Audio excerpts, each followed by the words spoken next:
Hello everyone and welcome back to another video. Yes, the Miami Grand Prix has finished.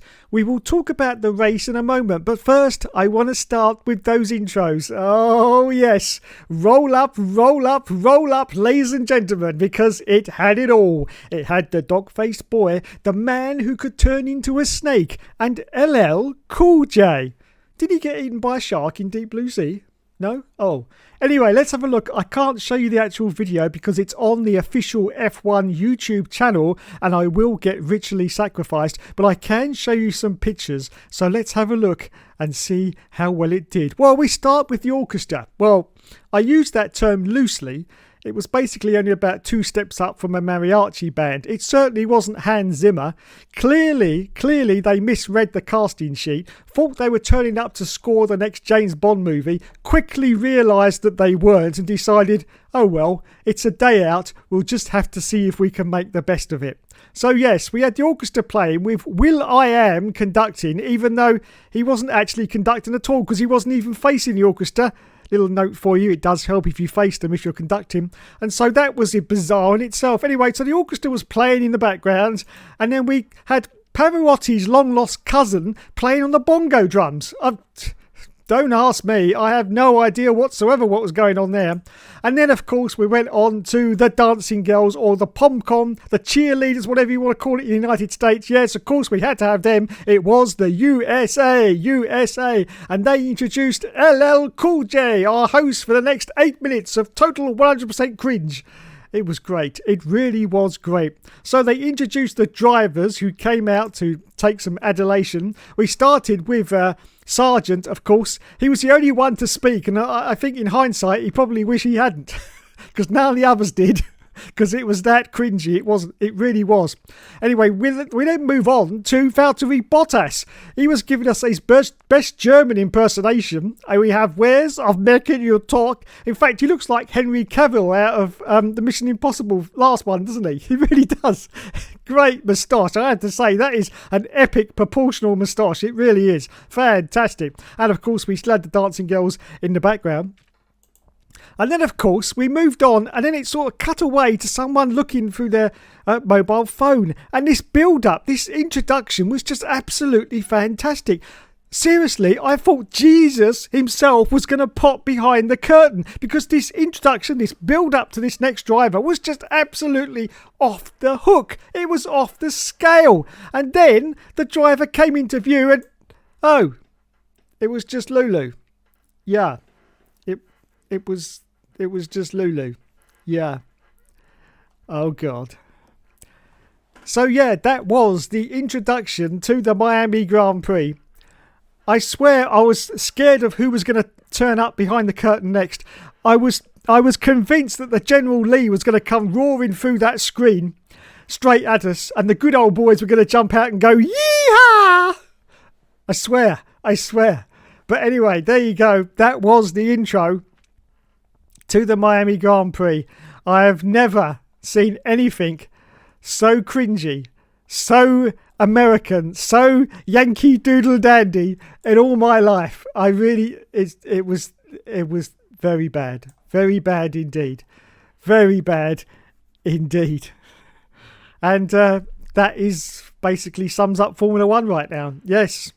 All pomp, all circumstance, and absolutely no substance whatsoever. The substance, you can just throw that out the window because let's have a look at the race now. Oh my God. Yes, it was another bore fest. Another bore fest. It really was. Max Verstappen, congratulations to Max Verstappen. But he won from 9th place on the grid.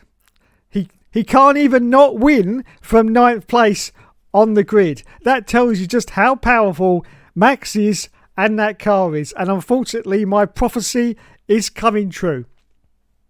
I said that either Max or Checo is going to win every single race for the remainder of this season. And I believe firmly now that is what's going to happen. Barring an engine failure or some other mechanical problem with the car, I can't see those Red Bulls being beaten by anyone. They're certainly not going to be beaten by Ferrari. Oh my God. They're certainly not going to be beaten by McLaren. Where the hell were McLaren at that race? Were they even in it? I've no idea. Lando Norris, God bless him, he's doing the best job that he can, but he needs to get out of that team pretty bloody sharpish. There's no way Lando's going to still be in there in 2024. He just can't, because that is just ridiculous. It really is. I mean, the qualifying was bad enough, but in the race, and Piastri, well, yeah, how well is he doing right now? Not that good. But of course, the car is the fundamental problem, because we all know that Lando Norris is certainly not a 15th place finisher, and that is just ridiculous. Heads need to roll at McLaren. People need to be sacked at McLaren, and something drastic has to be done. Otherwise, McLaren are going to end up back at the gridders like Williams. And of course, when that happens, unfortunately, just like Williams, they won't have the finances, because all the time they're at the back of the grid, they're not getting any money for points, and they will end up with no finances. And unfortunately, that will affect the drivers they'll be able to employ. And in future seasons, they will be having to get, I don't know, paid drivers who offer sponsorship, or, you know, drivers that are older. Maybe that could be a future for Fernando Alonso after his contract at Aston Martin goes for, you know, a couple of years. I don't know, but that's what they'll have to do, because they just won't be able to get the budget in to get a decent car to get them up that grid. But at the moment, it's absolute calamity for McLaren. It really is absolute calamity. But looking at the rest of the field as well, Mercedes, yeah, all right, George got the car up to 4th place. Well done to George. Lewis, he didn't have a good race, did he? Let's face it, he didn't have a good race, but he tried his best. But it's, you know, it's a 7th place winning car. That's all that Mercedes is. 6th, 7th, maybe a 5th, maybe a 4th now and again. But that's about it. So there's just absolutely zero competition for Red Bull. And Red Bull are just going to absolutely walk it. And you can chuck as many pom-pom dancing girls as you like at the screen at us. That is not going to get us to watch this shit show which is going on right now. Yes, but it's no one's fault. That's the problem. It's no one's fault. It's not Max's fault. What's he supposed to do? Slow down and let the others catch up? He can't do that, can he? So it's not his fault that he's winning. Now, is the Red Bull cheating? Is that car legal? Who knows? It got passed by the FIA, so as far as everyone's concerned, it is legal. So you can't say anything about the car. I think personally it is legal, because I can't see Red Bull would be that stupid to produce a car that isn't legal and to find out halfway through the season that it isn't and then get chucked out the They're not that stupid. They're not going to do that, are they? So yeah, what next for Formula One? Of course, dominance is nothing new. It's been in the sport for ages, but at this level, this is an insane level of dominance. This isn't like a couple of years of dominance. This could go on for the next 6 or 7 years, and none of the other teams could get anywhere near them. That would be absolutely disastrous for the sport. It really would. Absolutely disastrous. Yeah, we've had dominance before. We've had Michael Schumacher in a dominant era, but we've never had this. I said this, I think, last week. We've never had where you got a 1 and a 2 absolutely crushing it. You've never had that. You've never had that. The number 2 driver in a dominant team or car has always been a little bit further down the grid and hasn't managed to match like the Michael Schumacher and what have you. But this time Checo is matching Max Verstappen. Of course, he didn't match him in Miami, but that's not a lot you could do about it, was he? Because, you know, DRS, car goes past, good night. What can you do? But he is matching Max. As soon as Max, you know, makes a mistake or doesn't get up to the front, Checo will be right there, because no one else is anywhere near them. The closest person that's near them is Fernando Alonso in an Aston Martin. Can you believe that? Can you believe I'm even saying that in 2023? But it's true. Fernando Alonso, congratulations, you old bastard, for getting up there into the podium position again. It's just unbelievable. Unbelievable. And he's just laughing at all the other teams. Ferrari are absolutely nowhere. Absolutely nowhere. Charles Leclerc, well, we've said it before, Charles makes a lot of mistakes because he's always pushing just past the limit. Not to the limit, just past the limit. And now and again, that limit gives up and it causes an accident and he goes off and crashes the car. But I think Charles Leclerc's career will always be like that. He does remind me a little bit of Sebastian Vettel. Sebastian Vettel also made the odd occasional mistake as well in his career. And towards the end of his career, he seemed to be making more and more mistakes. And Charles Leclerc, I think, is along the lines of a Sebastian Vettel at the moment anyway. So so Ferrari are going nowhere. Mercedes, well, they're pretty much the same performance level as they were last year. They haven't really made any improvements. There's all this bullshit you get during testing about, oh yeah, the car's a lot better. But now it's out on the track, you can see that really they're about the same performance level that they were last year. So what next for Formula One? What next? What can they do now to bring the punters in? As regards to the race, it wasn't too bad. It certainly wasn't a classic. I'd really have to only give it, I don't know, 5 out of 10. I only watched the highlights, and they managed to trim the highlights down to 38 minutes. So I actually watched 38 minutes of track time, and that was it, because it was on in the UK at like 1 o'clock in the morning, the highlights. And so, they knew no one was going to be watching it, so they thought, we'll just get this done quickly. So it's 38 minutes of highlights in total on Channel 4. And it wasn't too bad, but I'd have to give it a 5. Maybe a 6, but that's really pushing it. I'd say 5. It was just boring. It was just boring. There was some good stuff going on, but when the Red Bulls disappear, it's just, I don't know. Yeah, he was having a good battle with Checo, as a lot of people have said. Yeah, I do understand that. But as soon as he got past Checo, and we all knew he would get past Checo, it was obvious because he was on the medium tyre and Checo was still on the hards. It was a foregone conclusion that he would get past, and that was it. So he won from 9th position on the grid. 9th position. I'm pretty sure with that car, he could probably now win every race from the back of the grid. From the back of the grid, I think Max Verstappen could still win all the races, which is just an unbelievably poor showing for all the other teams in Formula One right now. What's the solution? I have no idea. I really don't know. Certainly not the pom-com girls and the cheerleaders. This is not the way forward, Formula One. This is not going to get us to watch your shit show at the moment. I've told you before what you need to do. Get rid of the DRS. It isn't necessary anymore. This race, and so would the Baku race, have been a cracker without DRS. It would have been. Just get rid of it. Get rid of DRS.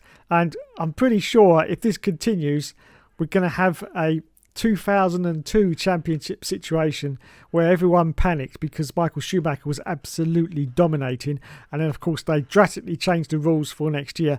I can see that happening again. I really can, because Formula One is not just a sport, it's not entertainment, it's also a business, and if they start losing punters, they're going to have to do something, and I do believe they are going to start losing punters. All I see on my Twitter timeline is how boring that race was.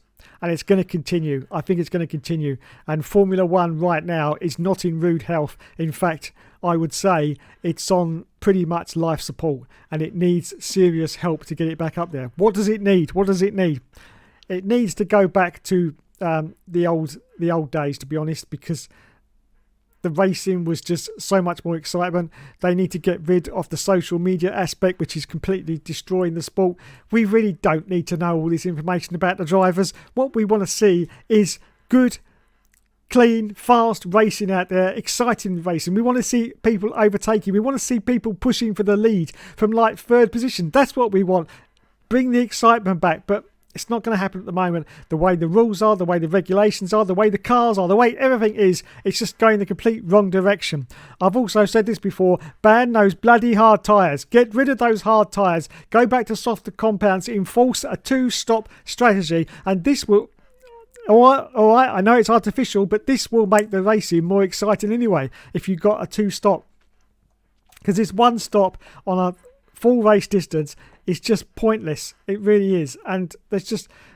You seem to get all the excitement up until lap 14. Then they all stop for the hard tyre. And then that's it. It's gone for the rest. So you've got 3 quarters of a race of complete boredom. That's the problem.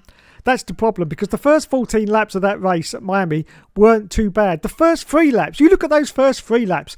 They were really exciting. You know why? Because there was no DRS. That's why the race was exciting. Because as soon as that fucking DRS kicks in, Excuse me for swearing, but as soon as that kicks in, that's when that fucking goes to shit. Unbelievable. So that's what they need to do. Some radical rethink needs to be done for Formula One right now, because otherwise it's just going to go into the doldrums. I mean, don't think it's immune either. Don't think it's immune. Look at the World Rally Championship. That used to be watched by billions all over the globe. The popularity of the World Rally Championship has dropped very sharply over the last 4, 5, maybe 6 years. And it's really a shadow of its former self. But if you look at lots of championships, they have been like that. F1, just because it's the pinnacle of motorsport, doesn't mean it's going to stay there forever. No. If things go wrong and people stop tuning in, it won't be the pinnacle of motorsport. 2002, Formula One was hardly talked about because it was a foregone conclusion what was going to happen in that season. And so I just fear for the future of Formula One, because the viewership goes down, then so does the money that F1 makes. I know they make a lot of money, but they need to make a lot of money to keep going. And at the moment, F1 is in serious trouble. Anyway, thanks so much for watching, everyone. What do you think? Put it in those lovely comments. What did you think of those intros? Do you also think it was the cringiest thing you've ever seen? Or honestly, I mean, on a personal level, I loved it. Being Mr. Cringe myself, I thought it was brilliant. But I also could see how shit it really was as well, and how American and Yankee Doodle Dandy it was. It was. Sorry, Americans, I'm not insulting you, but if you were watching that, you would probably have seen that and gone, "Oh my God, is this really how we want to portray America? Is it really? Is it really?" No, I don't think so. Anyway, thanks everyone. You've been awesome as always. Let me know in the comments. I want to hear lots of info about this, because I've never seen anything like it. And hopefully I will never see anything like it again. But don't forget, of course, we have got Las Vegas at the end of the... Oh, God. Anyway, thanks, everyone. You've been awesome as always, and I'll catch you in the next video.